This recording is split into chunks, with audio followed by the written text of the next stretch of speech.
You are now listening to the NYYST Podcast.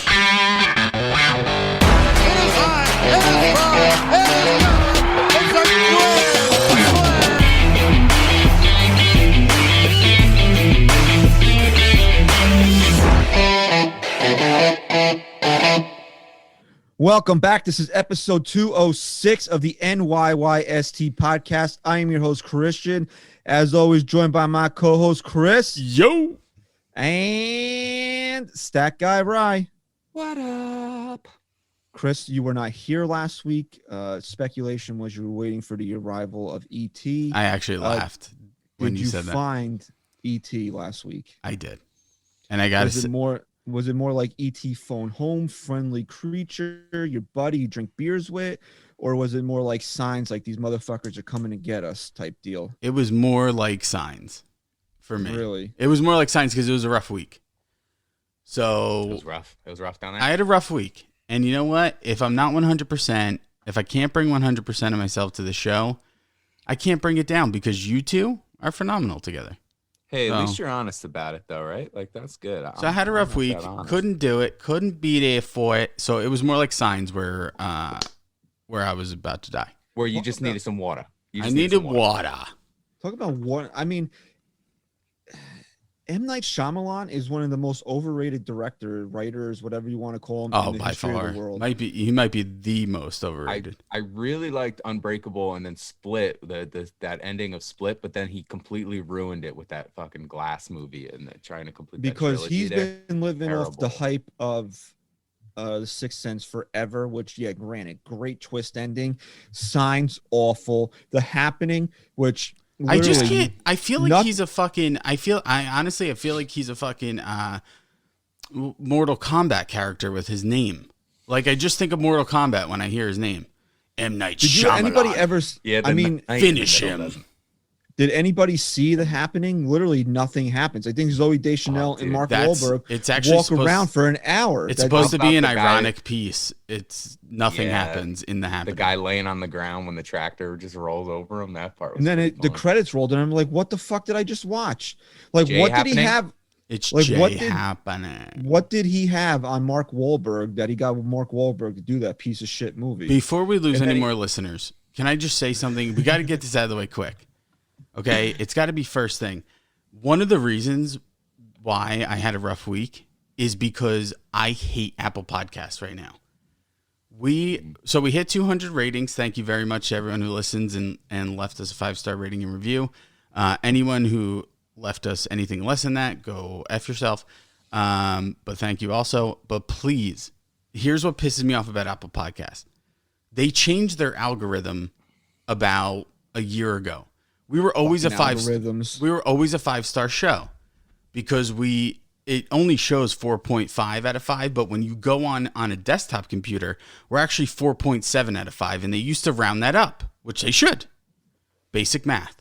If we were, if you know, 4.7, we should be at a 5. If you guys can please, if you listen to us on Apple Podcasts or iTunes, please do everything in your power to get us to 5 stars.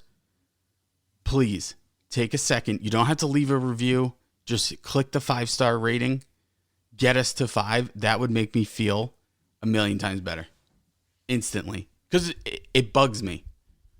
4.7, but it shows 4.5. We're a 5-star show. Boom. Well, last week we were. This week probably back down to 4.7. Sorry. Who's my buddy Thomas Vino who listens to every episode but thinks everything I say is a joke and I'm pointless. Oh, You know, man. I'm sure he really loved last week's episode. He did actually. Yeah, he DM'd me saying, "Wow, there's something about last week." The dynamic was different. I'm just kidding. Yeah, the dynamic was different last week. The dynamic of the Yankees stays the same as nothing happened in the off season here. Just still kind of waiting. Brian Cashman was on with Meredith on the Yes Hot Stove earlier this week, and well, I guess we'll start there real quick. The two big things that we kind of took out of that is that he kind of went into detail about how much they want to keep DJ, how much DJ wants to stay here. Then he would be. Say that again. I said then he would be a Yankee by now. It's plain and simple. But then when they brought up whether or not Masahiro Tanaka would come back, he went on to say that he's not allowed to make comments that might hurt a player's market value. Oh, boy. That's not good. So I'm paraphrasing, of course. He went much more into detail, but basically, if you break it down, what he said is that he's not, because remember a couple years ago with Harper, he said, I have no interest in Bryce Harper. And then he kind of got, a little backlash from the PA. And because, he said, you cannot openly take yourself out. It hurts players' market value, blah, blah, blah. Which is bullshit. So, I mean, you could do whatever you want. I understand that. But if the Yankees aren't involved, doesn't that kind of take you out of the. Yeah. And Christian's frozen again. And this is probably just going to keep happening. So this might be a tough show. It's one of the tough parts of the modern podcast. The modern pod. The new normal. You guys were talking last week about the Zoom calls for the winter meetings. And right, you guys were saying do they break off into the group? Yeah, well, because there's breakout rooms. That's what we do in my class. Do you know how easy it is to hack into a Zoom call? We should really start getting on this and try to get into some of these meetings. Dude, I should get in and be Brian Cashman. I won't set up my camera and I'll just set up the audio. And I could make a deal for DJ LeMahieu. Are the winter meetings over? We could sign DJ LeMahieu. You honestly? Yeah, my camera's on the fritz. It's not working. We're gonna have to do this deal full audio.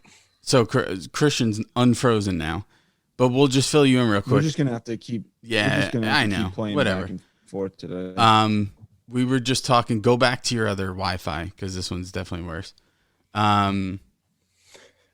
We were just talking about how you guys were saying last week about the breakout rooms for the winter meetings and how easy it is to to get into a Zoom call. We could definitely do it. We can hack ourselves into it and we'll cut out Cashman's access to the meeting. And then Ryan will come in, change his name to Brian Cashman and make it his camera's out and he'll get the deal done with DJ. Yeah, and we'll get the deal done. He'll give him whatever we want. 20 years, you want 25 I'm gonna stick with this one is it's worse, but it's not freezing, so I think maybe we'll just stick with it for right now. Okay. At least we can do the show. All right, bro. So is this the audio you wanted me to? Is this the audio you were trying to pull? The Cashman Meredith? No, I was trying to find something about what he said about Severino and Herman. That one's a scumbag and one can't stay healthy. Yeah, pretty much. Because I would have easily found the audio on that Tanaka thing because it's on the Yes Network Twitter. So, so I guess we could kind of start the show there before we, talk about LeMahieu some more. Is that the Yankees starting pitching is very up in the air. It's very much a question mark. It's scary to look at their rotation as it stands right now. You have Severino, who most likely will not be ready for the start of the season. You have Jordan Montgomery, who you hate. You, as in Chris hates. I don't, and I have a lot more respect for Jordan Montgomery than I ever have. So, then we have Herman, who is look. We'll just, when we talk about Domingo Herman, we're just going to talk about baseball from now on. We all know what a scumbag he is for what he did. He served his penalty. I don't forgive him for what he did, but we can't keep bringing that up every time we talk about him either. So if we're going to talk about Herman, let's just talk about Herman as the baseball player. He hasn't pitched since the end of 2019. So again, question marks about him. Well, he's pitching. He's pitching in the winter leagues. Right? Yeah, is that you equate that to pitching to in the major league level? No, but I still think it's something. The fact that he's down there working. I still think it's something that he's getting live innings and real batters. I think that's very important, and I think that does equate to something. You might not be able to value his effectiveness in the major leagues off of it, but he's at least getting work. I mean, that's something. Then you have Davy Garcia, who innings limit, right? I mean, I don't think we see a way that there's not going to be an innings limit on Garcia Jesus this year. God. I mean, can they You're get right, over this man, shit? You're right. Seriously. And then there's Clark.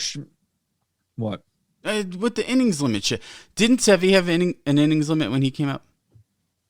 Pretty sure that he did. They all do. Okay, they all do, right? How many pitchers have been getting hurt?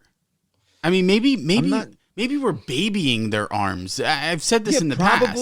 Probably. Like maybe we're giving them too much of a cushion here and coddling them, and it's not allowing them to build up the endurance that they need, and it's screwing up their arms anyway. It's counterproductive. Don't disagree with it, but again, this is the type of thing that I've debated with people on the internet this week about when they bring shit up. It's like, okay, well, you have to look at it two ways. You want to look at it as the irrational fan, which is fine. I get that, and I do that sometimes too. But then you also have to look at it as what the organization is telling you. Then switch Wi-Fi. Try to meet in the middle of somewhere of when you're trying to make an informative decision. You were trying to say, can you switch Did I lose you Wi-Fi's again? back now? Yes, switch Wi-Fi's back. Mm-hmm. I gotta say this: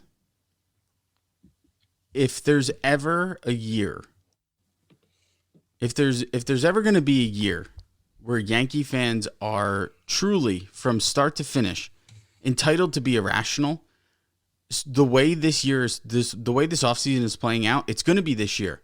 And I'll tell you why. You just said you have to listen to what the organization is, this and that. I'm done listening to the organization.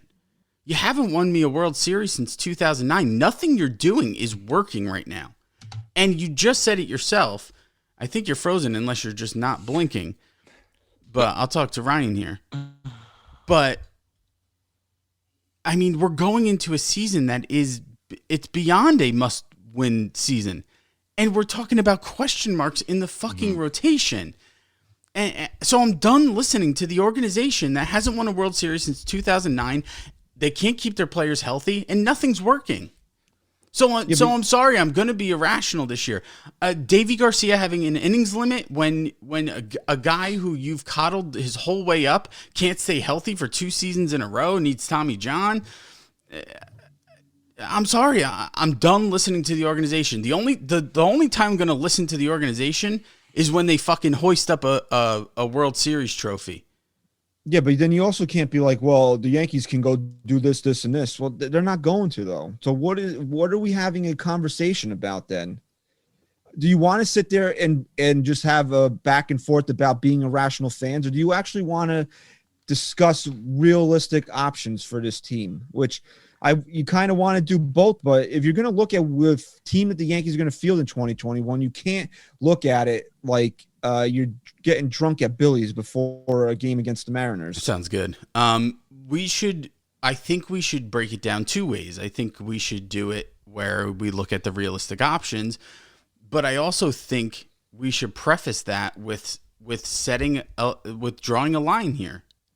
As fans, when do we draw this line where if we're going to go into 2021 with question marks all over the place and this team doesn't win a World Series, what is our reaction? I mean, have I not been clear about that, though? Yeah, you have, but Sure. I'm talking about as a fan, not as what you want to see from the organization. I mean, there has to be a point where we say we're fed up with it. I mean, if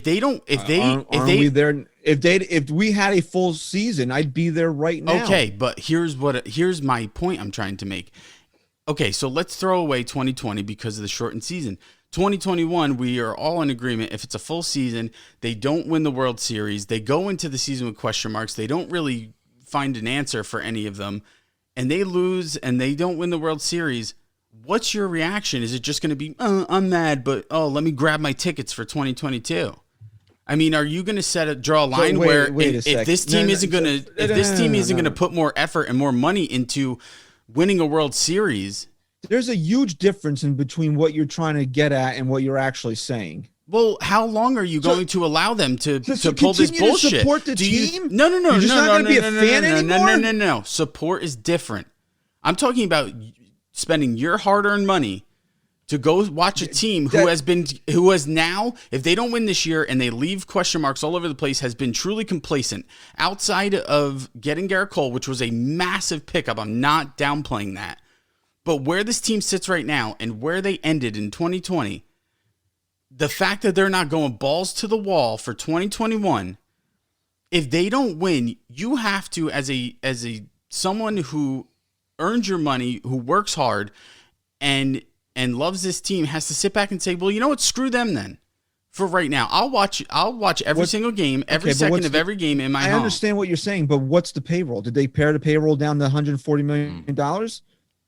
This is the argument that I get in with people all the time, and I just had it earlier in the week with somebody telling me the Yankees don't spend. It's bullshit. They do spend. You can't tell me, excuse me? They do. You can't tell me a team that spends $210 million on their payroll doesn't spend. That's a fucking lie. That's just a plain lie. You cannot tell me that. Well, now you want to argue. Can you admit that I have at least have a little bit of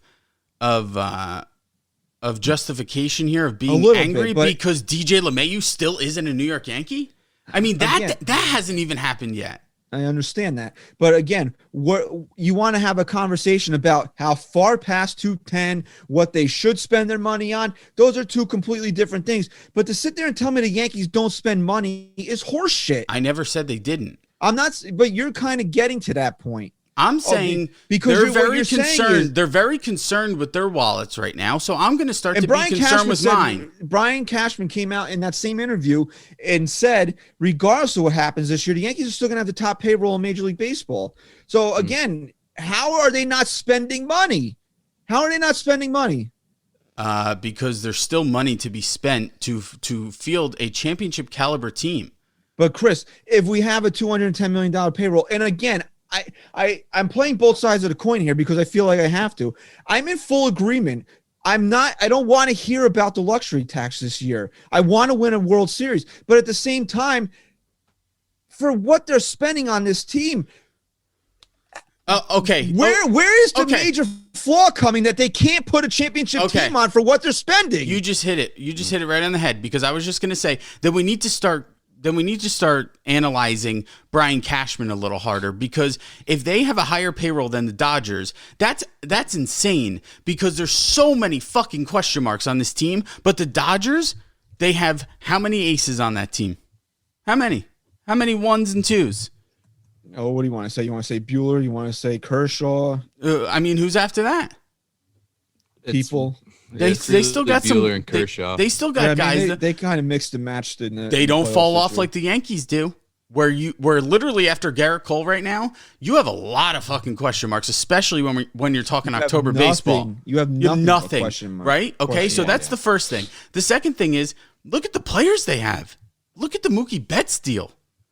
I mean, that was their Giancarlo Stanton move, right? Though. But look at the players they are fielding that are staying healthy, that are winning them a World Series. So look at what they're basically the same team though. They're basically the same team. If you look, Betts, Stanton, same thing, washes itself out. But okay, Mookie Betts is a better player than much better player than Giancarlo I'm not saying Stanton. he's not, but they did. It's the same thing. Trading for a former MVP. Yeah, massive money deal. Same deal. Yeah, you have your legit ace. The Yankees had to go out and buy theirs. The Dodgers had two incumbents, the guys that they brought up as their aces. But then, you look at, Bellinger, Seager, whoever else is on, even Turner, that's LeMahieu, Judge, Sanchez. It's the same team. And it took the Dodgers didn't just wake up and win a World Series with this team. How many times have they been in the fucking World Series before they finally won? How many pennants have they won at least? The big difference with the Dodgers, they have some left-handed power hitters, unlike the Yankees. I wish the Yankees had some of those Dodgers. Again, so we have to look, if you really want to look at it, why are the Yankees not getting the most out of their $210 million? It's a flawed roster construction then. It's not because they don't spend money. Mm-hmm. The argument is not that the Yankees don't spend money. It's that the roster is constructed. There's flaws in the roster construction. So when you fuck up, right? When you mess up, do you sit there and then make the people who support you suffer because you messed up and now you don't want to spend more money to get the players you need? I mean, think about how frustrating this is, right? We finally land our ace. You couldn't have wanted any other move. You couldn't have asked for anything more. And now we're still talking about pitching, and it's fucking frustrating. Now, here's the thing. 2021 as fans, going into the season, we actually can be very optimistic, but it's just difficult because we don't know enough. But if Davy Garcia shows up the way we have seen he can, if Sevy comes back, in June, July, whatever, if something crazy happens and like Ryan predicted, they go out and get Max Scherzer, this season could be insane. Mike, but right now, twice so I can know that I'm not frozen. I just gave a little. It's just that. Well, Chris, the frustrating part for me, and this will be my wrap up on this, is just I didn't want to go into this season. We shouldn't be going into this season with so many question marks again. I'm glad you said that phrase again, because that's the one I wanted to bring up here. You said going into this season, would you be frustrated? And for me, I wouldn't be frustrated if they go into the season not looking like a World Series contender, because there's still a chance, right, that there's that extra playoff team for this season again. I think that they're considering using that extra playoff spot. And it's not about, for me, go into the regular season ready to go. It's let's go. If this team doesn't go into the postseason ready to go and is built for a World Series, then I think you have, at least that's when I'll be very, very frustrated. Yeah, if they don't put out a World Series roster. But Chris, again, this might be another season where I'll use that amazing slogan I coined, glorified spring training. It's just going to be a little bit longer this year. The Yankees will make the playoffs if there's that extra playoff spot. There might be a few weeks or months where it looks like, oh man, they might not get in. It's not as much of a glorified spring training as it. I have to disagree with you on that. Okay, that's fine. You guys disagree with me all the time. It's great. I love it. And then I get to say I told you so. Ryan is right about a lot of things. I think he's off the walls about. But I think I am in off the walls 2020, you had to just get in. In 2021. But Christian, okay, this is going to be 100 more games with that extra playoff spot. You're telling me the Yankees don't get it done with an extra playoff spot in the American League in a playoffs that featured a team that ended under 500 in the playoffs, right? The Houston Astros, I think, finished a game under, or they were. Okay, so you're telling me in a 162 game season, you won't have at least one team finish well under 500 that makes the postseason? I don't think so. The Yankees will make the postseason if there is an extra playoff spot with ease. They haven't gone under 500 my entire lifetime. Okay, but what's the playoff format this year? Are we playing in ballparks or are we doing a bubble? I think it's going to be that same bubble thing. Then it doesn't. If it's a bubble, format. It's going to be the exact same format, Christian. If it's a bubble, then it doesn't matter. Then no, you're right. It doesn't matter. No, this season will be back to normal by the time. If they're playing in ballparks, the Yankees have to be the #1 overall seed. They need the home field. Yeah, okay, no, I agree. It will be ballparks. I'm very confident. That's where I'm going to say. That's why I disagreed with you. Because look at the Lakers. The Lakers already announced they will not play with fans this entire season. That's crazy. And here's why. I understand LA is like through the roof with their fucking lockdowns and stuff right now, but there's a vaccine that's starting to be available for people. You got to assume by October of 2021 that enough people have had this vaccine where we can start to allow people to make the decision of if they want to go to the ballpark or not. I mean, I'm just making a rational assumption, I think, here. Look, I don't live in fear of the virus. I respect it, but I don't live in fear of it. Same. If they told me, even without a vaccine, that I can go to Yankee Stadium on April 1st, I'm going. I don't want to get political on this shit, but here's my take on the vaccine. I'm not anti-vaccine at all. But for me, for you, for younger people, for healthier people, your survival rate is over 99% if you get the virus. So why would I take a vaccine that's only 95% proof? I'd rather just get it and fight it off and allow the other people who are at higher risk and whatever to get the vaccine. So regardless of if a vaccine's available to me, if the stadium's open, I'm going. Now, other people might not want to make that decision, and I don't blame them. But for us, there's no reason why we wouldn't be there. So by October, that's why I'm saying I think enough people will have access to this vaccine where these stadiums should be open full force, and if you want to go, you go. And that's where I disagreed with Ryan. If they're going to do a playoff bubble again, it is glorified spring training because the Yankees will get in by default. Yeah. If they're going to play in their ballparks and travel in the postseason, the Yankees, it's not glorified spring training. They need to go balls to the wall and lock down that division and the number 1 overall seed. I'm very torn about the extra playoff team because I actually enjoyed it, but I think it was just that isolated instance because of the shortened season. They should do what the NFL is doing right now. The NFL added an extra playoff team, but the number 1 overall seed still gets a bye in the first round. Yeah, that needs to happen. And if there's, they're playing at stadiums, then it makes that extra team a little better. And again, I did enjoy the extra team in the postseason. Where I can't wrap my head around things, and I don't think I ever will, is that it truly, even whether it's 60 games or 162 games, it dilutes the regular season so much. In a season where you're putting so much into 6 months straight of regular season baseball, 162 games, you can't dilute that by adding this extra team just because it was entertaining in October. I mean, that's great for the fans who tune in, the end of September and start watching. But we're fans who watch all year round. And to dilute the regular season like that just takes so much away. So I'm not a fan of the extra team, even though it was entertaining to watch all those games. That's why you still have to promise a bye in that wild card series through the number 1 seed. Yes, this way it gives you something more to play for. Yeah, I agree. That's the way to even it out if you want to keep that extra team.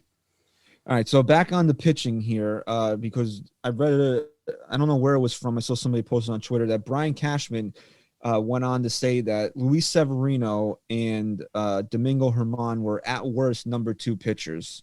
So I just wanted to bring that up here because then, naturally people flipped out about that. And I kind of interjected myself in there and I said, isn't that what Luis Severino is at worst a number 2? And is it a stretch to call Germán at worst a number 2? Maybe I would be in agreement that it is, but based on how he pitched in 2019, is it that far off that it's a laughable statement? No, because to say at worst for Germán, I think that's a bit of a stretch. It is, but it's not that far off based on the last time we saw him. I think you could say makes more sense. He could be a number 2 or a number 1 down the line, but I still think to say at worst, so that means at best he's an ace. I think the way he should have phrased it was what we've seen out of Germán when he's fully healthy and in a full season, his true potential, he's at worst a number 2.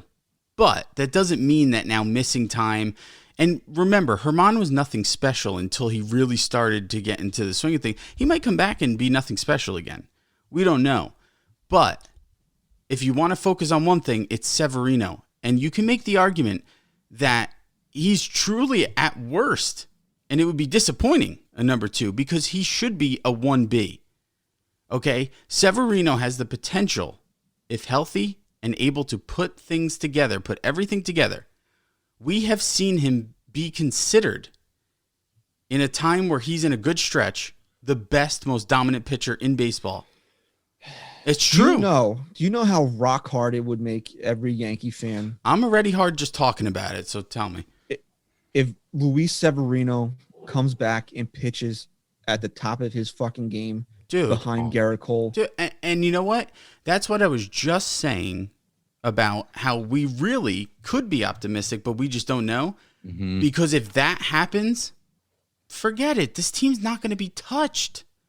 They're not going to be touched. But again, this is why I bring this up, because if you file the crumbs through the forest of what Brian Cashman is saying, it's saying to you that if you guys want DJ LeMahieu and we want him too, we're not really going to do much with our starting pitching. Tanaka's not coming back. We have 2 other number 2s at worst on this staff. We love Davey. Jordan Montgomery has got big balls. So that's your rotation right there. Do you think, let me ask you a quick question. Because the more this plays out, the more it doesn't make sense to me that the Yankees didn't offer DJ an extension while they still had him. Do you think they were waiting to see if they won the World Series in 2020? Do you think that if they won the World Series in 2020, they would possibly not focus as much on DJ LeMahieu? I don't know, man. Because is that the Yankees' way to just win and give up? Okay, because here's why I ask. If they offered him an extension while they had him, they would have got it for a lot less than what they're paying him now. And that's my point. So were the Yankees kind of hoping, obviously always hoping, but they would win the World Series and not have to worry about it? Really? Realistically, what I think they were waiting for is to see if LeMahieu would back up 2019. And he did. He did, but he was never that player before. Was that a 1-year outbreak, or was that who DJ LeMahieu is now? I understand you want a batting title in Colorado. I disagree with you.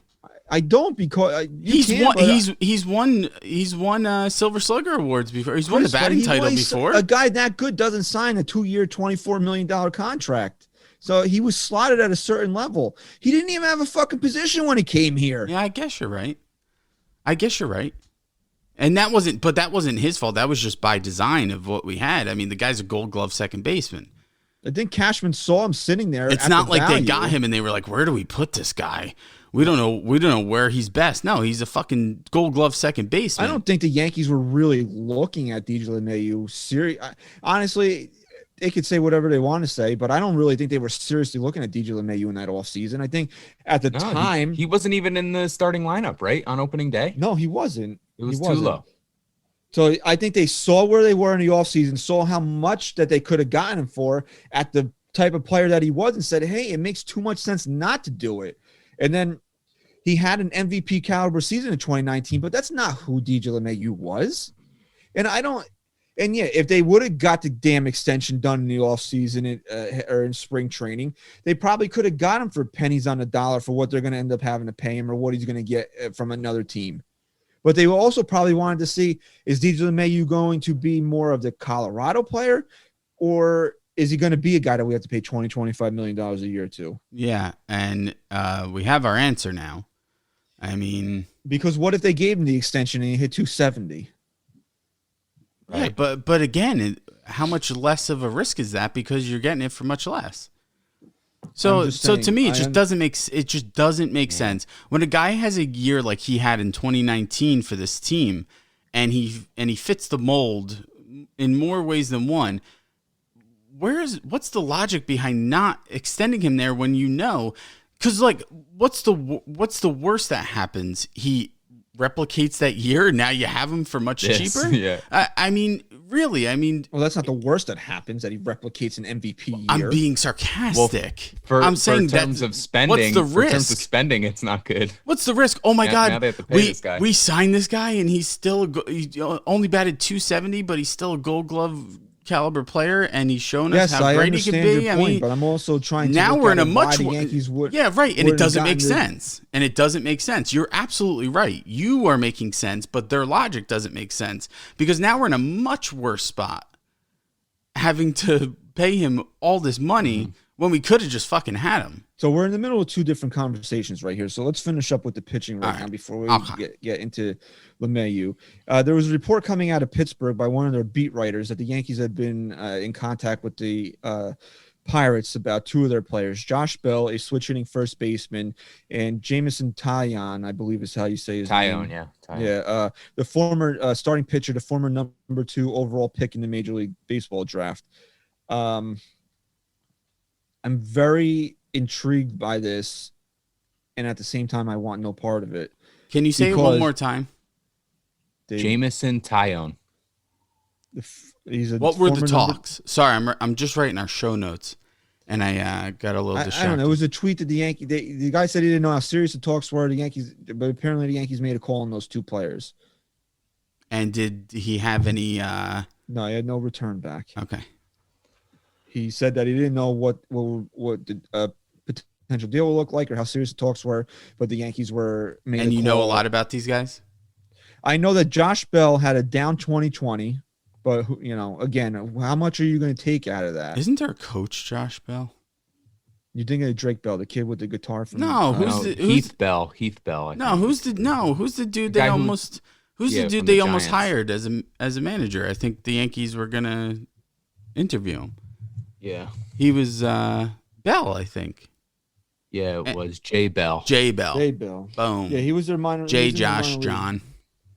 Yeah, I mean, I've been following Jameson Taillon for a few years now, actually, hoping that the Yankees would look into him. He's a really good pitcher, but he's coming off of Tommy John surgery, so you don't know what you're going to get. I want a main event that's this segment with that. I want to get to Bell first because that was a little teaser then. Just you jumping the gun again. Maybe you should. Well, we're talking about the trade, I thought. Maybe you should just get some Blue Chew so your performance improves. All right, I'll be right back, guys. Let me go grab my chews.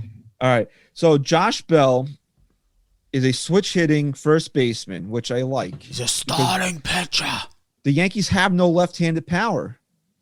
And what is a more traditional, you get your lefty punch out of your first baseman. I mean, it just fits, right? But now we're assuming just Luke Voit, we can just kick him to the curb. Well, he's had an up and down season. He's had an up and down career. Who? Josh Bell. Okay. His first full year was 2017, 26 home runs, 90 RBI. 2018, 12 home runs, 62 RBI. 2019, his big year, 37, 116, which makes you drool. In Yankee Stadium, a guy that will take most of his. Dude could hit 40 plus home runs, and Christian's frozen again. He froze again. Yeah, I'm on Baseball Reference looking. Who's at the numbers? Tell me a little bit more about this other guy you said you were following. He's a pitcher? Jameson Taillon. Yeah, he's Taillon. Yeah, I know him. Pitcher for the Pirates. I like him because he throws gas. But that's something that you don't know with Tommy John. What's he gonna come back as? So when did he have Tommy John this past season? Yeah, I think he missed all of last season. And he's a starter, reliever? Yeah, starting pitcher. He's a starting pitcher. Taillon. Pulling up his numbers now. Christian, you're back. You're just choppy. Am I back? You're back and choppy. Good. Can you hear me? I can. Is my audio good? Your audio's good. Yeah, your audio's fine. All right, we'll work with this for right now. All right. Before we get to Taillon, let's finish up about Bell here. You brought it up. What are we going to do with Luke Voit? If you're thinking about bringing in Josh Bell, which I'm not totally against, but you can't put the two players. Switch your Wi-Fi. We can't really hear you. I guess we lost me again. Sorry to everyone listening. Fucking remote recording bullshit. Yeah, but that's what we have to do, man. We're trying to provide content. All right, so Luke Voit. Way to do it. Okay, so you can't. You're not gonna. Can you hear me? Yeah. You're not gonna platoon the two players. No. Because if you're gonna use Bell for his lefty bat, when's Voit gonna play?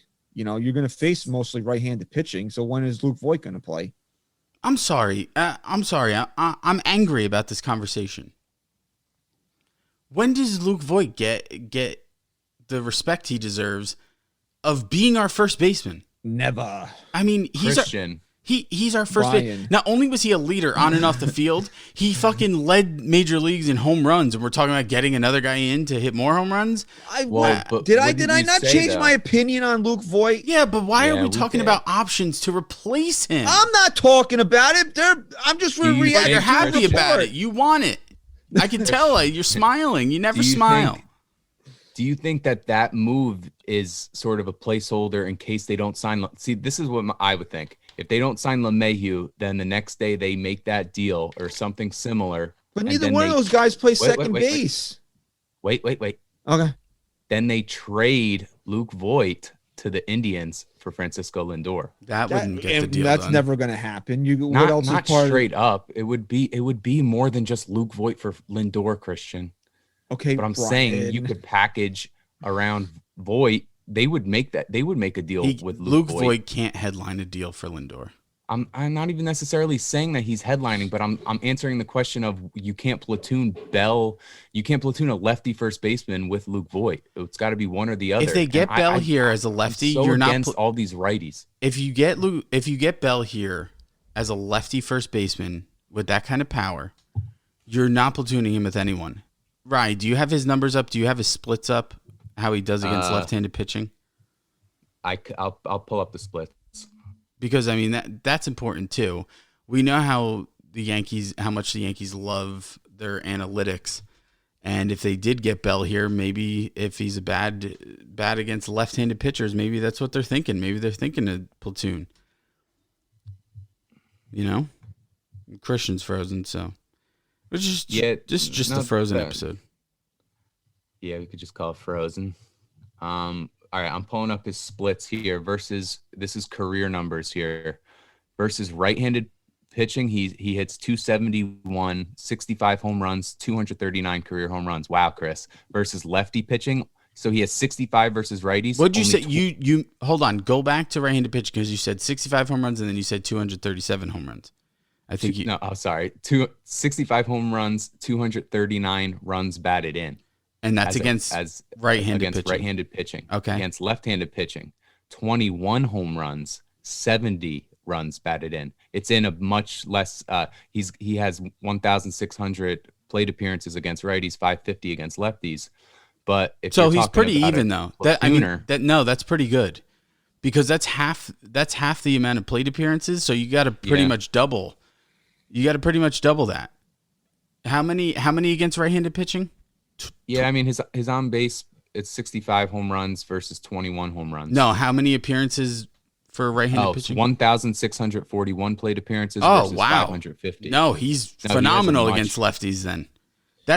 Now you got to triple all his lefty numbers to really prorate it. Right. So he's really dead even.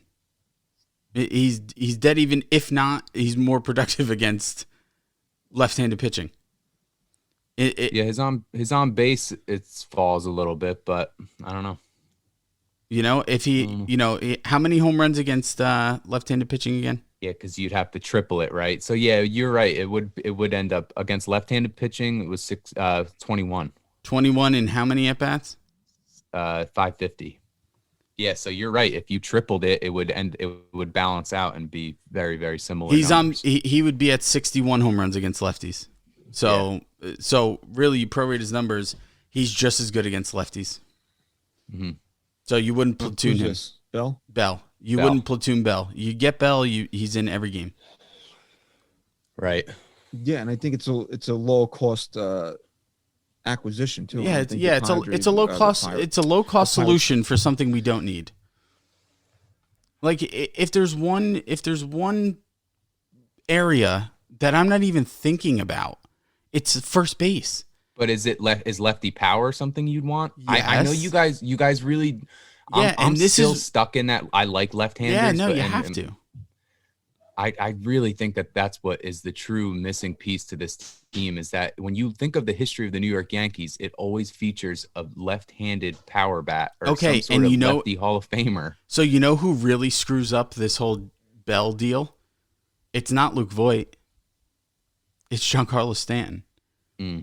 Because having that DH open is killer. I know, man. It's killer, but it's not killer if Giancarlo Stanton is going to perform the way he did in 2020 in the postseason. So again, we're just going back in circles. We don't need a first baseman. Right. Is Giancarlo Stanton even going to play 100 games this year? Yeah, I mean, who knows? Do you care? But you said it yourself. As long as he shows up in October, he could play for an inning in the regular season. I don't care if I never see Giancarlo Stanton until they Dude, you gotta. Oh man, your Wi-Fi just sucks right now. It sucks about a so cliffy, bad, dude. Man, whatever. What happened today? He's usually been good. It's kind of. I guess like if the Pirates are calling the Yankees, that's one thing. I don't see Brian Cashman going out of his way to call up and really focusing on a first baseman right now.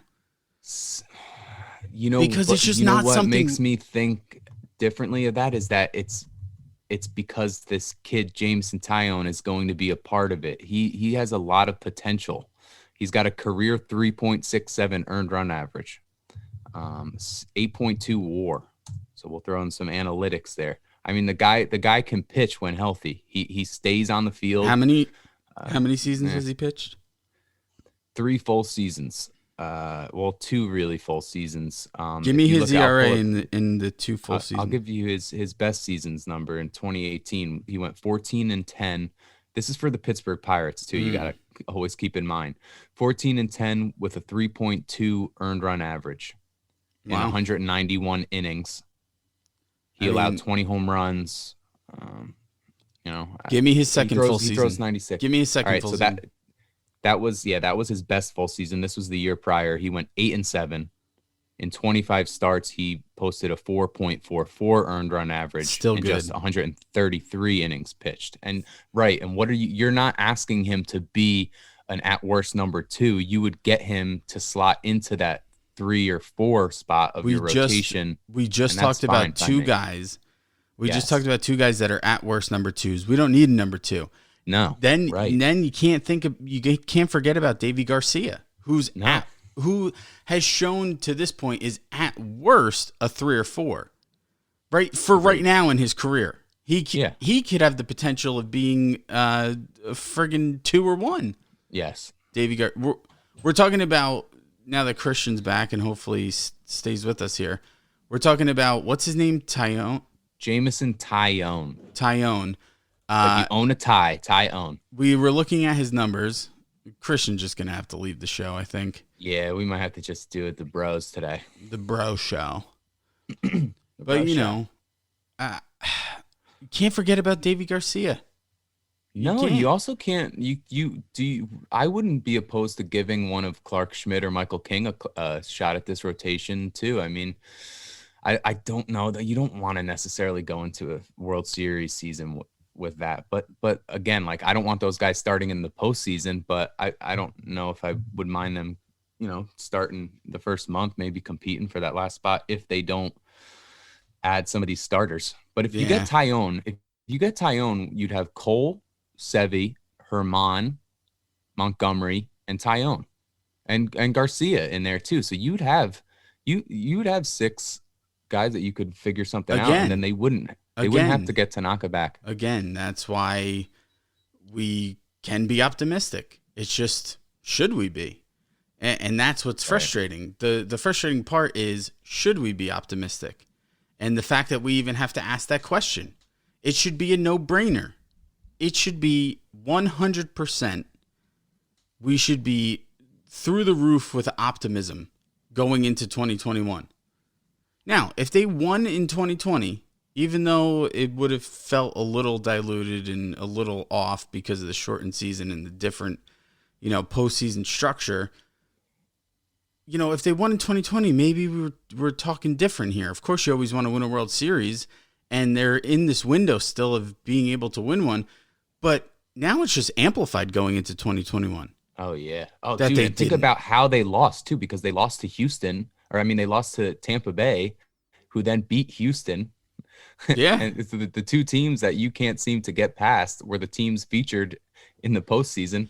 And so it's like you're digging your own hole. It's really difficult. Setting yourself further and further back. It's difficult to wrap your brain around the fact that you finally land Garrett Cole. You feel like you're a championship caliber team. And the Tampa Bay Rays win a pennant before you do. With the roster making less than Garrett Cole. I think, didn't they have one of the lowest? They had a $28 million payroll. So or something? again, we can go back to maybe criticizing Brian Cashman a little more than we have. I agree. And that's why I think this year is such a big year for Brian Cashman to really be evaluated. So I don't know what's going on with Christian here, but we got to keep the show moving. Yeah, it was a $28 million payroll for Tampa Bay this year. Jesus. One of the things we wanted to get to real quick was Gio Urshela and his surgery. Just reading something here from MLB.com. Gio Urshela underwent surgery on Friday to remove a bone chip from his right elbow, with the infielder expected to recover within 3 months. The Yankees announced, blah, blah, blah. Huh. It went as expected. But, so he had that elbow, he had that bone chip or whatever. Here's a quote from him. He said, "I was feeling good when the season ended. However, after being in Colombia a couple of weeks, I started feeling the bone chip like I had something there." Mm. So Christian's back for the time being. We had to keep moving the show along here. Did you bring this up? This is the only thing that I really want to say about Jameson Taillon. Why are we even looking at this guy? Because he's not bad. I mean, he's good. Because he's coming off Tommy John surgery. Yeah. What have we talked about? Yeah, no, you're right. Numerous times that the Yankees, if they're going to go and get starting pitching, cannot go out and trade for guys with injury histories. This guy did not pitch last year, coming off Tommy John surgery. So now you want to put him in a rotation where your supposed number 2 is also coming off of Tommy John surgery. Yeah, you're right. You might as well sign Paxton. This is why I get it, the allure of what this guy can be, and you can probably get him for nothing. You could probably get both these guys for Miguel Andujar and literally. This is wild. Just stay away. Get better Wi-Fi. But at that point, I'll argue against that and say, but then it's not like you're trading for Giancarlo Stanton when you're locked up on years and money for 8+ years. Yeah. You'd be getting 2 guys under team-friendly deals. I don't know what Bell's making actually, but Taillon's still under his arbitrary years. Yeah, the risk isn't there. But again, the goal is to answer the questions and the question marks in the rotation, getting as little of risk as it might be. That we're not talking about risk anymore. We're talking about building a championship caliber team. No, now. I agree. Are you taking a risk to fill out your 5 spot, or are you taking this risk because you have nobody to stand behind Garrett Cole? Yeah. But is it necessarily a risk? Yes. Yeah, Ryan, because Ryan. No. Giancarlo Stanton was a risk. Financially. This wouldn't be a true risk. Financially, this is a true risk because you've tried. How many times have we tried this? Do we have any faith that the Yankees are going to get this one right now? Right. We're not talking financial risk. We're trying to build a championship caliber team. If we're going to put our money on this guy, hypothetically speaking, to come in here and expect him to even be a 4 or 5, and we don't even know if he can pitch right now.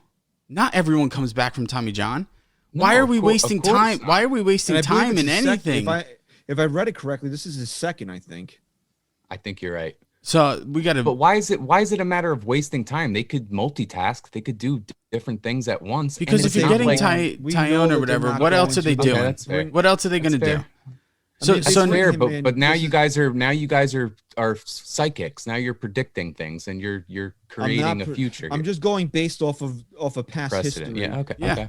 Okay. And what we said Cashman can't do, and this would be doing it. But guys, it's not like they're not going to go out and sign these names that are out there in free agency as far as starting pitching goes. So why not go out and get a trade for a guy that can slot into this rotation? I understand the question marks, and sure, there is risk. There's not someone else out there that they can trade for. Does the reward outweigh the risk?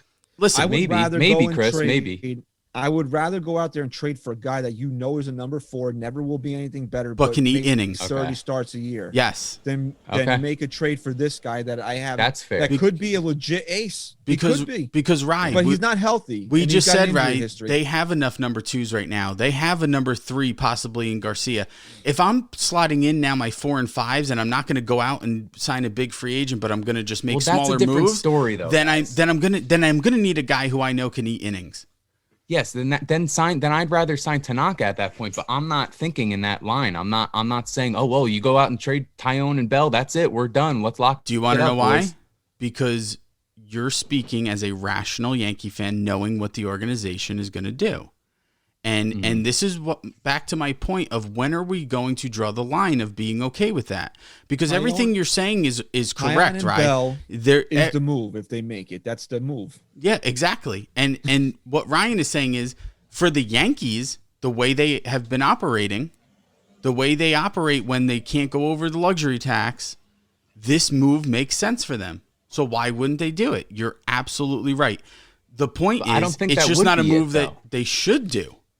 I don't think that would be the only move that they would make. It might get rid of DJ LeMahieu, but they would still have that extra money to well, then I'm really not okay with it. To beat the luxury tax. Then I'm really not okay with it. Have to make if they sign LeMahieu because they know they're poor now. I'm saying either or. It's a move that they can make since it's a trade and doesn't necessarily have any hit on the cap or tax, that they can go out and make other moves. This is a poor man's move. Let's be honest. Yes, about it is. All right, so I don't want to keep going back and forth. You kept cutting out, but I did bring up.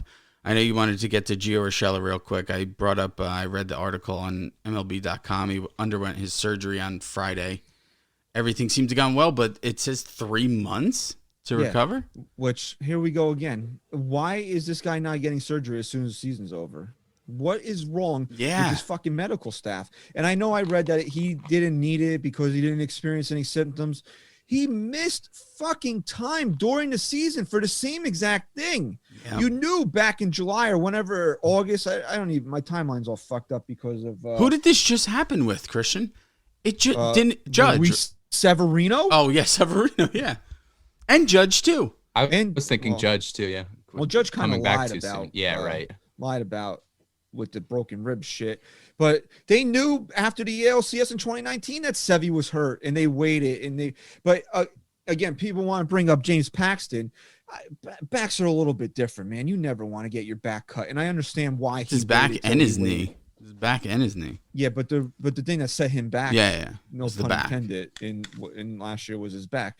But come on, guys. Like, why are we going down this road again? It's a fucking simple cleanup. He didn't have any symptoms. He did. That landed him on the injured list in the first place. Yeah, you got to stay on top of this shit more. It's not a major elbow reconstruction. It's a fucking cleanup. Yeah, you got to stay on top of this shit more.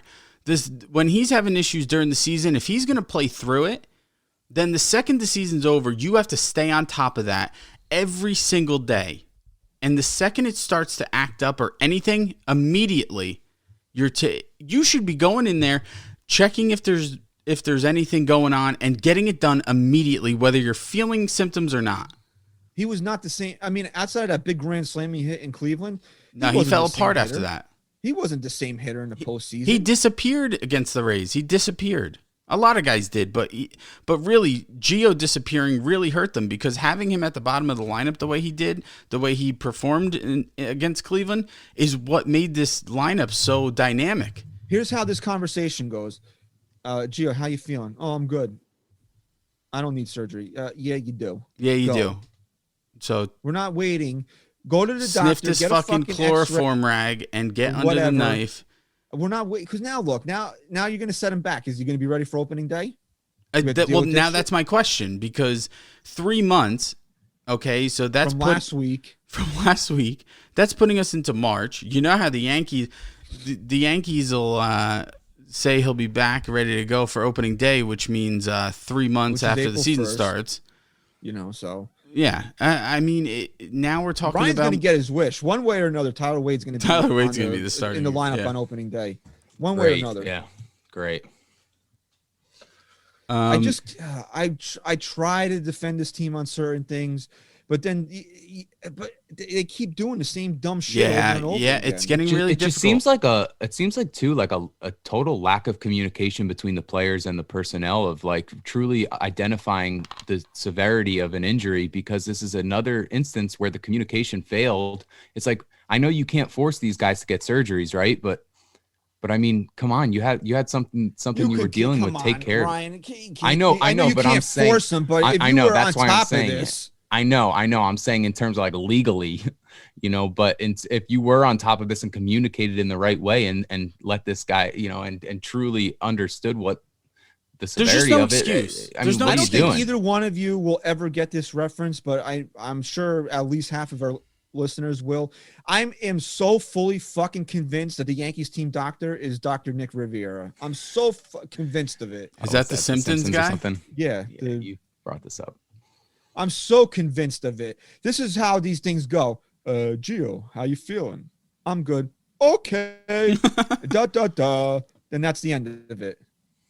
Yeah. Meanwhile, he could be walking in there like with his fucking arm, literally like one tendon, keeping the arm together. And he's like, I'm good. And the doctor's okay. And look, during the season, I'm all for it. If you think you can play through it, you fucking play through it. I respect that. But the second the offseason hits, stay on top of that shit. Yes. Get this shit. Like Christian said. Didn't Luke Voigt get surgery like a day after this season isn't ended? Yeah. He got treatment. Yeah. This isn't fucking, they're not cracking into his fucking skull and removing a tumor out of his brain. They're fucking taking chips out of his elbow. I could probably do it. I could probably have him over and fucking cut his elbow open and have Jack fucking pull out some chips in his elbow. This is nothing. Eat the chips. This is nothing. Little salsa. Yeah, chips and sauce. I'll eat a little. This is nothing. And the fact that we're even fucking discussing it is like we're in the Twilight Zone. It is. You're right. It's fucking Yankees, crazy. I mean, honestly, like it goes even with Severino before with the Tommy John shit. He didn't want to go have an MRI. Come on, really? You couldn't get this guy in a fucking MRI tube. You couldn't get this guy a goddamn Xanax or a Valium and stick him in a. Give him a fucking doggy Xanny. MRI tubes, for Christ's sake. Give him a fucking doggy Xanny. He'll have some fun. Oh my God! I just can't, this is where I get frustrated with this team. Yeah, honestly. Between this and the fucking rumors that they're going after Jamison Taya, we have been down these roads over and over again, and all they do is round in a fucking circle, in a fucking circle. You never get anywhere. Yeah, and you want to know your proof of you being right? They haven't won a fucking pennant or a World Series since 2009. So that wasn't last year. That was how many years ago now? 11? I mean, let's change it up a little bit. The next change, and we've said this a million times, the next change is going to be getting Cashman the fuck out of here, and I'm going to turn my back on him. I understand, like, there's certain things that we can debate and talk about and be like, okay, is this a real thing or not? Like the Yankees spending, we all know they spend money, okay? But these dumb things, like their way that they handle these fucking players and their injuries, like you change the whole medical staff, the training staff. How is it still, how does Gio Urshela go a month and a half without getting fucking surgery? Yeah. Again, with the Jamison Tyon thing, how are we again going down this road There's no of excuse. getting a guy that has an injury history? There's just no but excuse. Hold on. I have to defend Tyone, the move for Tyone, because you're comparing it more to a guy like James Paxton, who you're getting, who's your hope as a fan would be to be a number 1 or a number 2. That is not the case for Tyone here. So I don't think this argument works as well. I think Brian Cashman is making this move in the hopes that he's a top of the rotation pitcher. Okay, all right. So then that's where we won't be able to even, because I don't think that at all. And Ryan, I would see your point of view if the Yankees had filled in slots 2, 3, and 4. I hear you, babe. And they were bringing him in, but they haven't done that. I hear you, babe. But then listen to what Cashman said. They have filled those spots with Domingo Germán and Luis Severino. But is Luis Severino ready to start the season? No. And what does he have in common with fucking Jamison Tyon? TJ. Okay, there you go. Boom. The points make themselves. I'm not getting on you, but I'm just saying, come on. I know you're not getting on me. I'm just saying it more of this guy wouldn't be someone like a James Paxton who you get with the hopes that, man, this guy's going to slot right in there as a 1 or a 2. But you're saying that maybe that is the case, and who knows? Let's fast forward a year. Yeah, all right. That Cole, Sevy came back 2021, had a great season. Davy Garcia has no innings limit. You want to look at a former number 2 overall pick coming off of Tommy John. I'm okay with it then. You can't do it now. If they go out there and fucking throw money at Trevor Bauer and sign him, and you want to go trade for Jamison Tyon as a project or hopes that he comes back healthy, yeah, okay, then I'd be okay with it. Right. And then that's another area where it's like we have different views here, because for me, that wouldn't be the last thing they do. But you're right. That could be the move, man. just we got to fast forward a year, right, and see where we're at. But again, what is Brian Cashman's ultimate? Let's segue off of this. What's Brian Cashman's ultimate goal here? Yeah, I was gonna say, you want to get to this or the other stuff we have, but what other stuff do we have? We have a little ripping to do, but I guess we can end the show with that. No, we're gonna do that. That's what I'm saying. Yeah, no. Listen, the whole show's been about picking up what they're putting down. You can't even do that. Oh, I said I didn't know which way you were going here. So we're gonna go this direction. When I say DJ LeMahieu, DJ LeMahieu. All right, let's. The fact that it's not done is despicable. Despicable. Briefly, because we've exhausted this so beyond any rational comprehension at this point.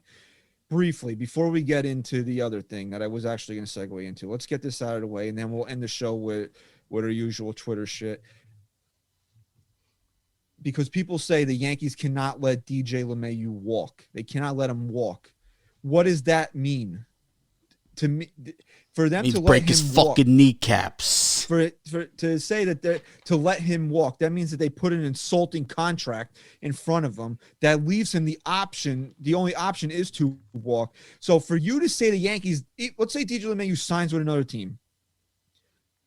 What number do the Yankees have to put in front of DJ LeMahieu that made you feel comfortable they did everything that they could to sign this based guy? off of what he's asking for? And I said this 2 weeks ago, and I'll say it again.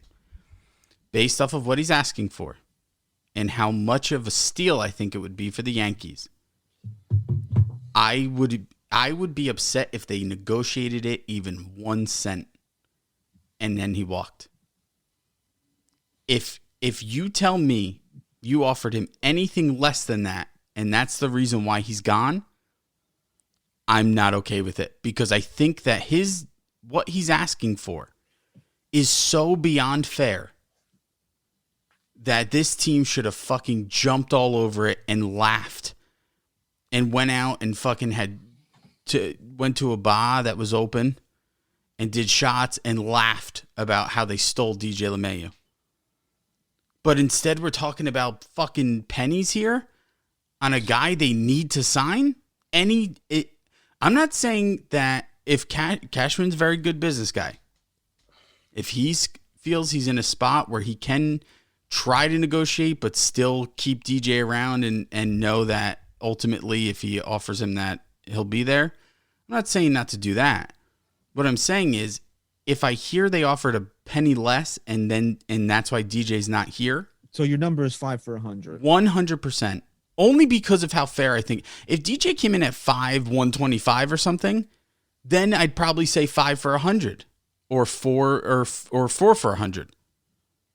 You know, I would then. So the Yankees put 5 for 100 in there. He signs with the Mets for 5 for 125. Are you mad?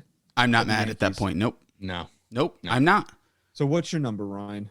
That would be my number. If it was 5 years, it would be 5 for 100. If you want to give them the excuse that they don't want to give this guy 5 years, I would say 4 years for anywhere between 80 and 85 million. So if they can offer one of those two, then I can't be upset if DJ LeMahieu gets more money elsewhere. I'll disagree with you only because I said 5 for 100.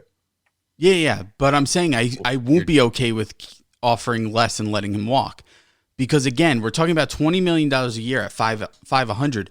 At the worst case, you should win a World Series within the next 2 years. You're fucking better, right? But at if the you worst go 4 case, for 85, DJ will still be at a point in his career where you can still dish him off after you win a World Series and still get something back and get them to eat some of that money.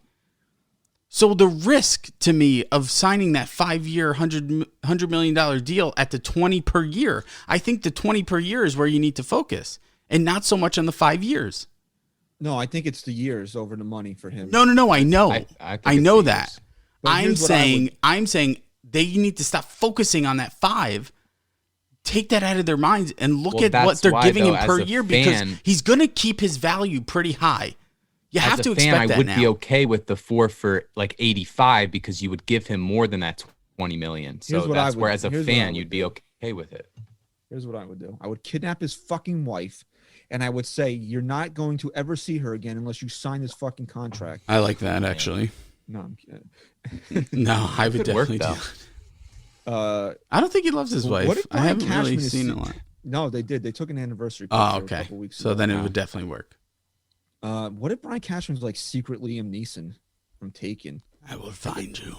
I have a particular set of skills. I'm gonna find you, and I'm gonna fucking kill you. Yeah.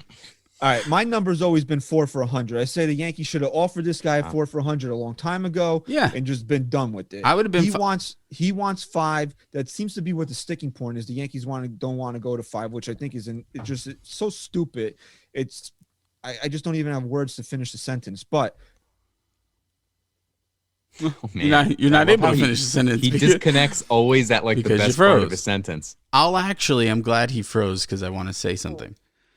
I will say that, to be fair, 4 for 100, if it were truly the years and not the money, 4 for 100 would actually be another deal that if he walked, I wouldn't be mad at the Yankees. I like that deal actually. Because yeah. I think No, you 4 can't for be mad at 100 is that. also fair in that if DJ asked for that, it would still be fair in my mind. That's why I'm saying 5 for 100 for me, the 20 per year, and knowing that you could probably still get a team to take him at the back end and take some of that money anyway if you had to.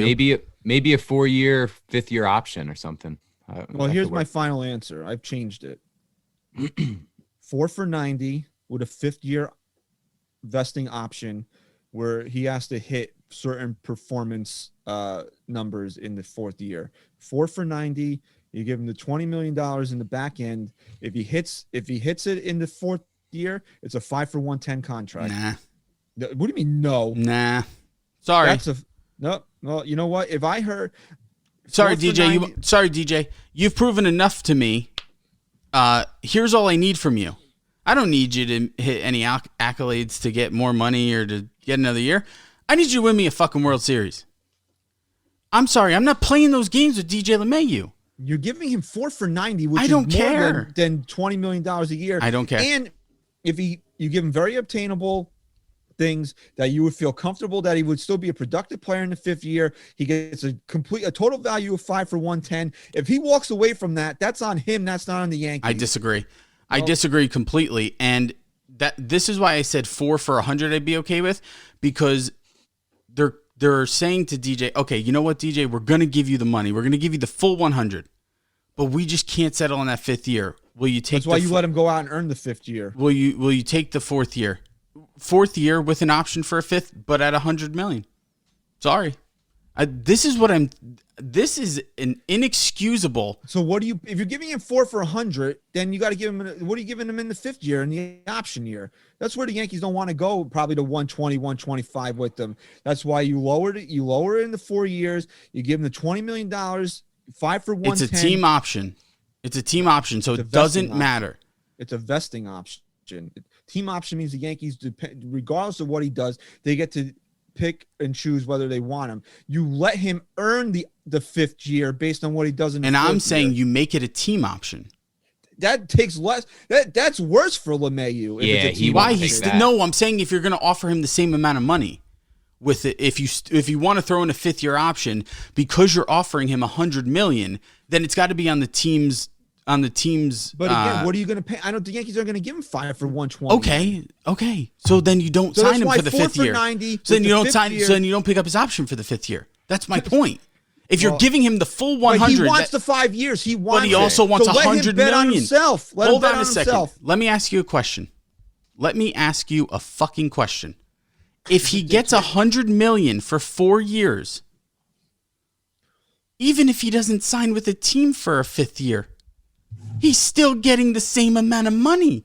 So what would he care at that point? Because If sometimes he's it's about the years. no, and not why? yet. Why would it be about the years at that point, Christian? We're not. If I'm saying he's keeping the money, okay, Christian, ready? He doesn't want to. Do Okay, this Christian, again. ready? I'm gonna give you $100 million over 5 years. Okay. Mm-hmm. Okay. Oh no, you know what? I'm gonna give it to you over 4 years. Do you care? Do you care if I give it to you over 4 years instead of 5? And you know what? Maybe in the 5th year, Christian, Maybe when that 5th year hits, I might give you a little more to stay. Does it matter to you if 100 million, if 100 million over 5 years is all you care about? If you're getting it over a shorter amount of time, do you care? But you understand the difference between negotiating contracts and just handing somebody money, right? Yes. You do understand the difference between that? Yes. So you understand that he might not get a contract in the 5th year. Who cares if he's only concerned about $100 million?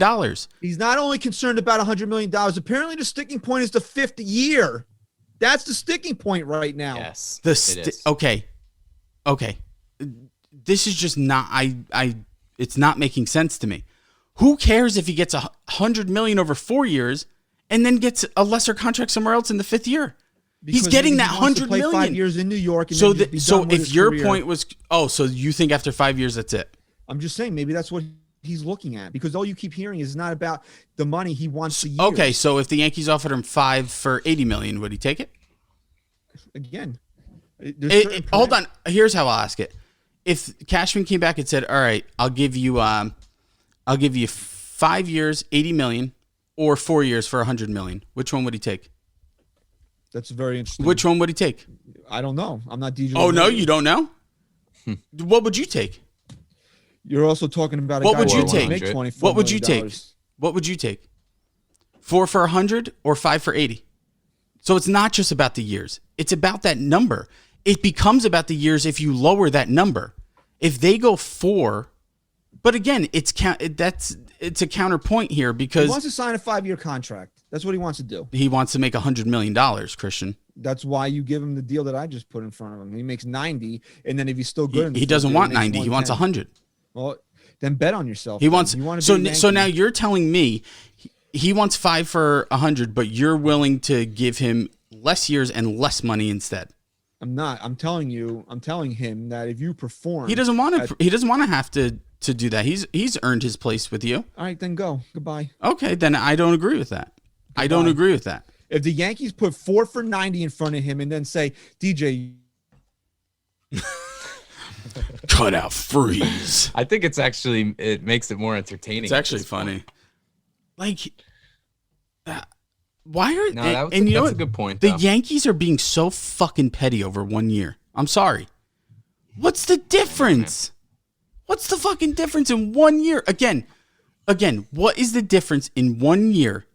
Are you telling me that after 3 years, if the Yankees win at least one World Series, that DJ's not going to be good enough to dish him off anyway and get a team to pick up some of that money and not have to worry about it anyway? Why you trade him if he's that good? No, I'm saying that if you truly are so concerned about the 4th, 5th year, whatever, are you telling me you're that concerned that DJ's not going to still hold his value? And if he is that good and you think he could be that good, then you don't worry about the 5th year to begin with. I mean, we're talking... Do you want to know what's pissing me off about this deal? Is that it seems like Brian Cashman just wants to always have to win. And I'm sorry. Sometimes you have to put your ego aside here and do what you have to do. And when a guy comes forward with a more than fair request, you just fucking do it and you move on because we have bigger fish to fry. This should be done. We shouldn't even have to talk about DJ LeMahieu anymore. It's a fucking joke. This should be done, and we should be worrying about the fucking rotation at this point. It's not like this guy asked for a 10-year fucking contract here. Talking about DJ LeMahieu, a Gold Glover, Silver Slugger Award winner, runner-up, third. What did he finish? Third in MVP voting, fifth in MVP, whatever. Top 5 the last 2 years. Give me a top fucking 5 the break. last 2 years. With a defense that has had so many errors, with Gio Urshela possibly not starting this season, and we're talking about a fucking 5th year. And the guy wants 20 fucking million a year. Too. Give me a break. Think about that too, Chris. He could play second. He could play third. He could play first. Give me a fucking break. Giancarlo Stanton, where you're locking a guy in at one position. There's no excuses. Absolutely none. Fuck you if you don't sign him. That's where I stand, and I'm not. As long as his contract, as long as he's not getting like 6 for 150. He's not, because he already told you what he wants. So. He already, you never know. There could be a team though that comes out. No, I'm talking about fulfilling his offer, his request. Beyond that, if someone else swoops in and offers him more, then fuck him, go. Yeah, his request is more than fair. Okay? I'm sorry. You're right. There's no fucking excuse. You give the guy what he wants and you fucking sign him and we move on to bigger things. Mm-hmm. This shouldn't even be a fucking question. No. All right. Chris says it shouldn't be a question. That's it. We're moving on. That's it. Chris is spoken. It's the truth. It's the goddamn truth when it comes to DJ LeMahieu. When have we seen a guy like this in the infield that is this valuable and asking for a reasonable let the guy fucking and walk? asking for a reasonable contract? No, but you're trying to make excuses for Brian Cashman to give him a lesser offer. Yeah, Christian, you do kind of sound like a little Yankee boy over there. You're a Yankee apologist. Because let me do the math on this. Go ahead. You're offering the guy less years and less money. I like your deal. Less years and less money. And then you argue me. Hold on. And then you argue me that he's concerned with the 5th year. That's what you argue with him over the 5th year. Don't argue with me over the 5th year. No, you told me. But now you're offering him less and less money. No, I'm not. He wants 5 for 100. I'm offering 4 for 90, which is $22.5 million a year. No. That's still less money. And less years. So you're not fulfilling any of his requests. I am, if you give him the option year. No, that's an option that's not guaranteed. That's on him then. That's not on me. It's all about the guarantee, right, Chris? So now here's where if you want a guarantee, I could take a shit in a box. All right. Here's where your offer sucks. And I'll tell you why. If you said to me, offer him 5 years at 90. Now you're starting to make a little sense, Christian, because you said he wants that 5th year. Maybe you can negotiate the money a little bit. No, but I want to give him a little bit more money. No, you're not giving him more money. You're not giving him more money, though, Christian. Look at the end number. You're giving him more money per year. Annual value. It doesn't matter to him. You just told me he cares about the fucking 5th year. And I'm giving him the fucking option. What is wrong with you? Your brain doesn't fucking work properly today. Bro, you have been hanging around too many. Bro, you said you would give him the option if he hits certain fucking numbers. Yeah, attainable numbers. Okay, I'm not asking about 400. I will actually lower my 5-year $100,000 request. I will lower it to 4 for 90, and I will make sure that I get all your numbers met, Mr. Cashman, and so that I get that 5th-year option. Yes, thank you. That's a great offer. And then I get an extra $10 million that I wasn't. You know what I would do if I was DJ and Cashman said that to me? Go vouch yourself. And then you know what Cashman And then you know what I would do? I'd call up fucking Mr. Stevie Cohen. Hey, Uncle Stevie, I'm ready. You know what? Go ahead. Because then Tyler fucking Wade. And you know what? Our shortstop. And every time fucking DJ LeMahieu, the World Series MVP. Yes, and you know what? Every time DJ LeMahieu got up against the Yankees, I would every time he came through, every time he came through with in the bottom of the 9th or whatever with 2 outs for whatever team he was playing for and beat the Yankees, I'd stand up and fucking applaud. Because you're a fake fan. Because you requested a more than reasonable contract, and our fucking general manager let you go, and there was no excuse for it. You couldn't sit there and bet on yourself for a very attainable option. You couldn't do it. He doesn't want to. You're not really the player I thought you were then. Oh, hi, I'm Christian. He wants 5 years, but also you can give him 4 years and less money, and also make him earn the 5th year. I would bet on myself if no one else was offering me. I would never bet on myself for anything. You wouldn't bet on yourself. But he's going to get that deal somewhere. Oh, absolutely. I will guarantee you this. If the Yankees offer him 4 for 90 with a very obtainable 5th-year option to push the total value to 5 for 110, he will say yes to it. You know how you know Steve Cohen is actually a decent human being? He's not, but... Do you know how you know? Because if he truly wanted to be the douchebag that we were expecting him to be regarding the Yankees, the second that 5-year $100 million floated around, I would have fucking called him right up. I'll give you 125. He might have. But you got to sign it right now. He may have. You don't know that. Can't hear any other options. You got to sign it right now. Oh no, 5 for 150 then. Fuck And it. go ahead, spend $30 million on DJ LeMahieu. Then you're just, then. Well, no I'm one just will take you saying that would have seriously. been No one will take the you kick in the seriously. balls.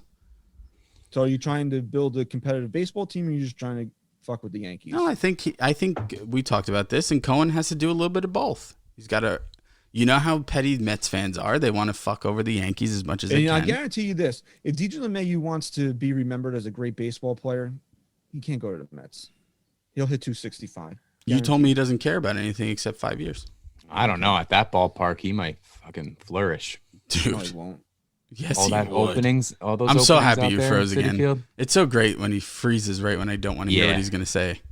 I know. I agree with that. He'd hit doubles and triples. LeMahieu would rake. I think day. LeMahieu and Tanaka the two of them would be very. You want to know successful for the why? Mets. You want to know why? I just don't think. Do you think those two players? I don't think those two players, regardless of money. I mean, yeah, maybe if they throw a crazy deal, I think they have that piece in them that they would feel that would be wrong to go to the Mets. No, they're very loyal. Those two definitely loyal specifically. guys. But honestly, like, I don't want to go too much into this. We got to just fill some fucking dead air here while we wait for Mr. Freeze to come back. I'll be back. I'll be back. I see you later. Iced. But you know, Did you ever see Batman and Robin, the puns that Mr. Freeze, he would just, his only With the dialogue was Schwarzenegger? in puns. Yeah, it was Schwarzenegger. Everything he said was just like a frozen pun. was that what great. Uma Thurman was Poison Ivy? Yeah, it was really, George Clooney was Batman. What's up, Mr. Freeze? We're just talking about your. got a new What were you nickname, saying bro. though, Chris? Chris was making a point, and I had to make a No, Batman it wasn't. and Robin point. He said that DJ would suck. DJ would suck. And I was trying to say, just to kill some dead air, that Tanaka and DJ I think would actually play really well in that ballpark. But Yeah, I think so too. let's wrap this up before you fucking freeze again, because I really don't want you to freeze for our final But really, as we're trying to get here, what is Brian Cashman's ultimate goal as the general manager of the Yankees? It's Number definitely 28, it's baby. definitely not to win a World Series. No, that's what somebody would lead you to believe, right? Oh, I just honestly, from what I've been reading and hearing, it just can't be to win a World Series. That's stupid. Somebody actually said this out loud, right? If I'm not mistaken. GMs. Oh, you know what? They did, and I have the audio for it. If you want to take a listen. Yeah, I think that's a good idea. Winning a World Series isn't really a reasonable goal for a baseball team. It's a nice thing to have happen, and it's ultimately the top of the mountain. But a general manager and the head of a baseball operations department is more interested in putting a good process in place. The organizations that I mentioned in that tweet are the model organizations in the game, and they have one championship combined in the past decade, as I said. So if you're working for another organization, you have a good job, let's say you're an assistant GM, and you hear an owner of a team that's looking for someone saying we want to win the World Series in 3 to 5 years, you're probably going to be like, I like my job here. I like my house. My kids are in schools. I don't need that kind of pressure. So that would be the prevalent attitude in the baseball industry for sure. Congratulations. You've just made everyone here a little bit dumber. And in case you don't know, that's Andy Martino of SNY. Who literally has zero respect across the board from anyone. Again, what was the first thing out of his mouth? Winning a World Series is Let's just hear it real quick. For just the first thing out of his mouth here. Winning a World Series isn't really a reasonable goal for a baseball team. What? Reasonable? What? That's the only fucking goal, Andy? Oh my God, are you kidding me? How does this guy have a job? How? He How is licks, that not a he licks Steve reasonable Cohen's goal? butthole. That's- Butthole, he likes the rimmy rims. What? It's very reasonable. Reasonable. It's not a Are you- goal. No, it's not honestly reasonable. It's the only goal. Are you taking a general manager's job to not win a World Series? I understand Cincinnati, Pittsburgh, even Miami. You have to put the process in place. But what's the process supposed to lead to? What's the ultimate fucking goal? What honestly, Right, you have right. What's their goal then? What's the goal in Pittsburgh? just to Just exist. to be, just to have a Show good up. environment and make sure We just things want to go. show up. Guys, you showed up this year. We completed our goals this year. Hold on. You know how we joke that everyone on Twitter and everything offers up like trades that are video game fucking trades Oh my that would God, never happen. yeah. Okay, just imagine these same people playing a video game and putting together that team and going, I don't really care if I win the World Series. I just want to put together a good process. It's like waking up every day and being like, Chris, are you trying to be the best dad that you can possibly be?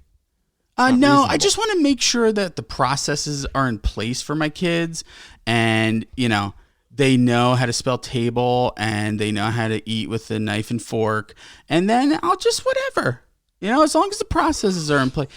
Are you? What kind of fucking mentality is this? Unreal, man. And then he goes on to say that who wants that type of pressure? I don't want a general manager that doesn't want that type of pressure. Right. I don't want, if we fired Brian Cashman, I don't want the next guy to be in and be like, oh, the Yankees expect me to win this year. That's too much pressure. This is the wrong fucking job for you, bro. I'm sorry. That's what makes the job coveted. That's what makes it so special to be a successful GM or any position of that front office. I don't know. Pressure. I don't know if this was definitely Andy Martino, but I'm just going to guess that it was. Wasn't he the one who started the narrative that it was unfair to Clark Schmidt to bring him in under the immense pressure of bases? I don't remember if that was him. It was he definitely agreed with that though. This is Andy Martino here. This is what he tweeted after Kim Ng got hired by the Marlins. Men are not particularly needed to discuss the Kim Ng hire. Let's leave this one to Susan Waldman and the many others who are perfectly capable of discussing its significance and leave ourselves out of something for one goddamn time. I know it's hard. That's why we're dudes. And then Brittany Garoli, who covers the Orioles, kind of said, I prefer everyone to be excited. And then he goes, definitely not saying it's inappropriate to be excited. I think we're both saying it's not men who should be heard from or most predominantly on this one. The best. Andy, shut the fuck I ripped him on that. I ripped him on that because the number one thing that made me laugh, the irony of that tweet was he was trying to downplay that women can be successful in this country, and he referenced a woman who 30 years ago was the first voice ever heard on sports radio WFAN and was a pioneer in the sports radio world. He referenced her from 30 years ago, Andy. Disgusting. He mansplained. What's wrong with mansplaining? You are demeaning. You are demeaning her accomplishment, Andy. Totally. It doesn't matter that she's a woman. You want to know what matters? That she was more than accomplished to get that job, and the benefit and the extra, whatever word I'm looking for, the icing on the cake was that she was the first woman GM ever, which is freaking awesome. You want to know why it's awesome? Because she's probably better than half the GMs in Major League Baseball. Ryan and I talked about this last week. If she wasn't a woman, she would have gotten a job 10 years ago. You think with that resume? With that resume? I disagree with you. No, I don't. I don't know how you could disagree with that. Being has assistant she GM applied for the Yankees, being assistant. I'm asking you this. I'm not asking you this factual. I'm asking you this out of your own opinion, out of your own knowledge.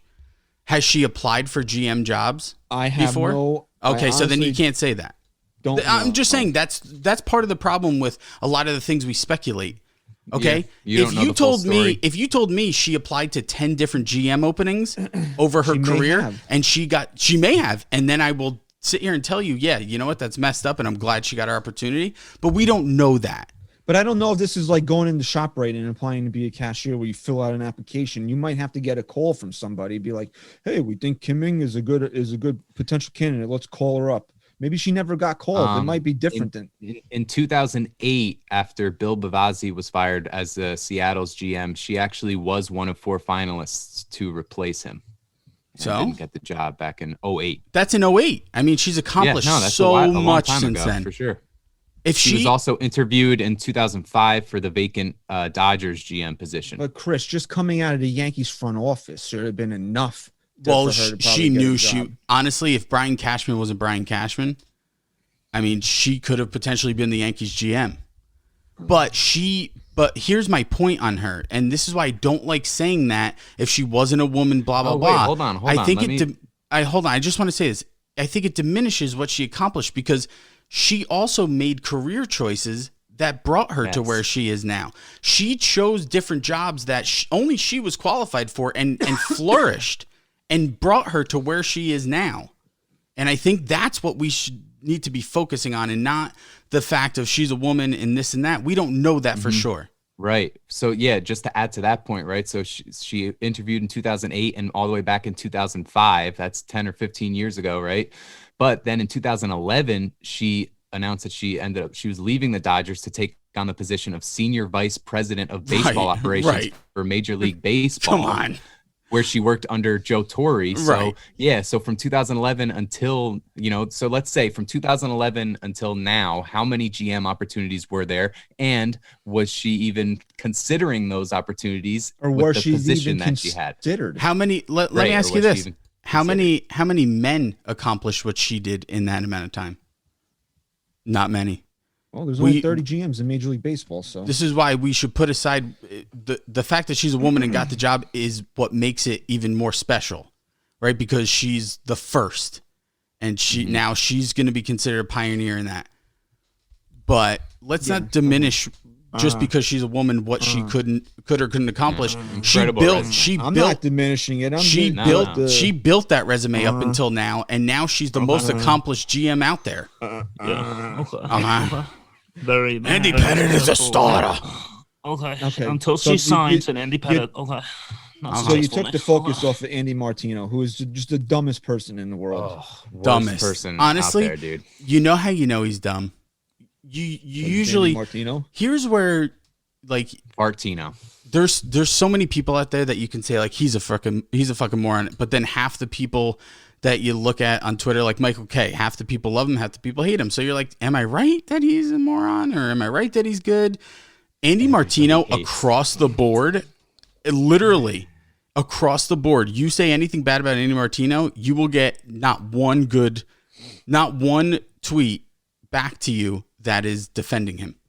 Here's how you know Andy Martino's the worst. The go-to baseball guy on Moose and Maggie is Andy Martino. Yeah, there you go. There you go. Bottom of the barrel. That about sums it up right there. Bottom of the barrel. What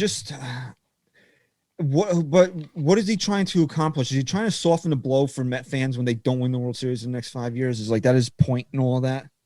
No, because that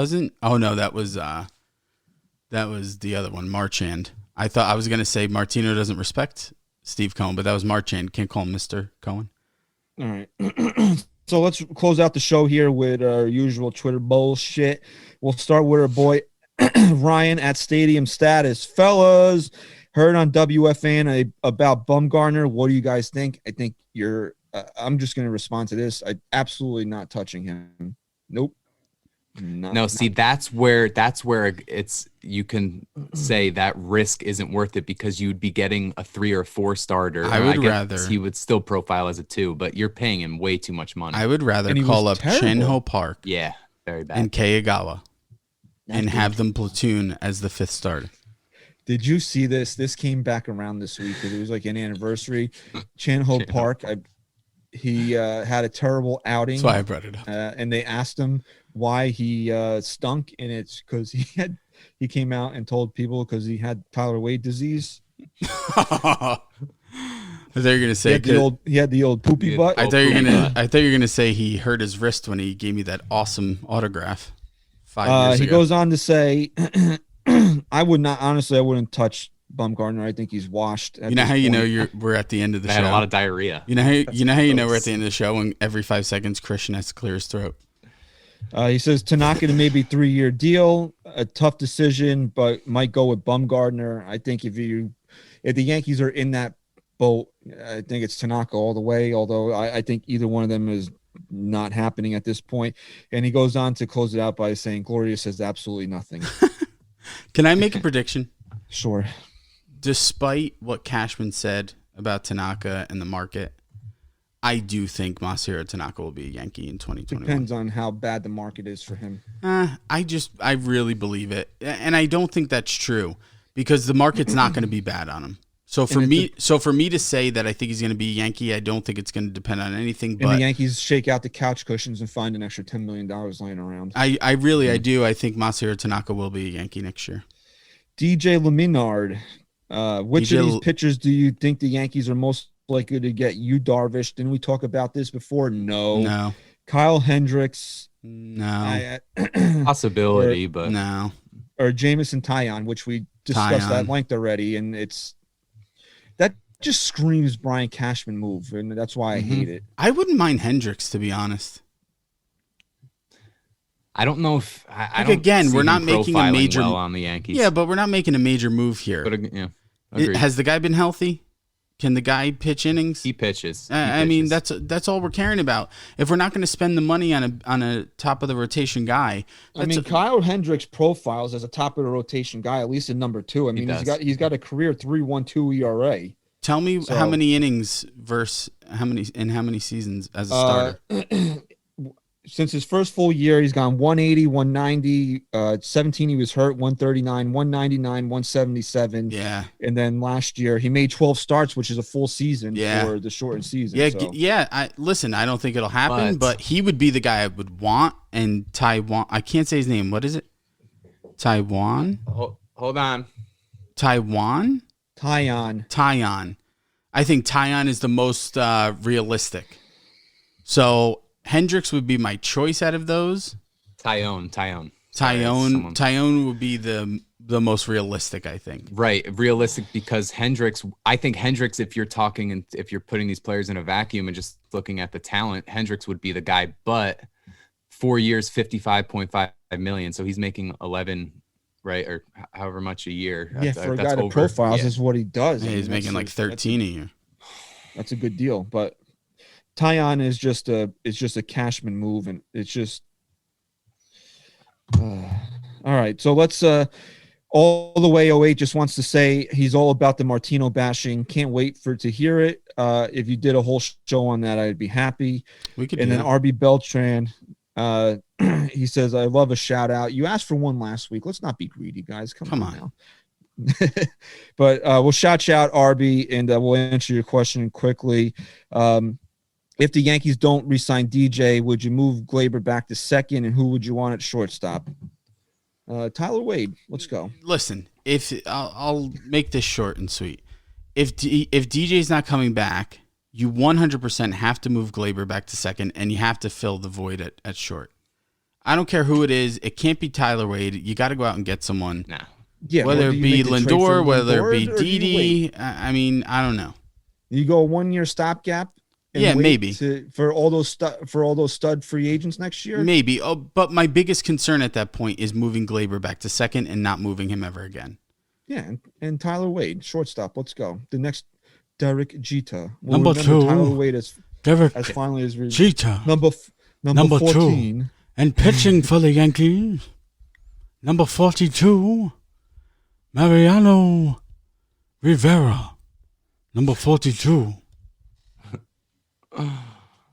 And Christian's frozen again. I thought he was just letting you get that impression out. He actually was to give him a little.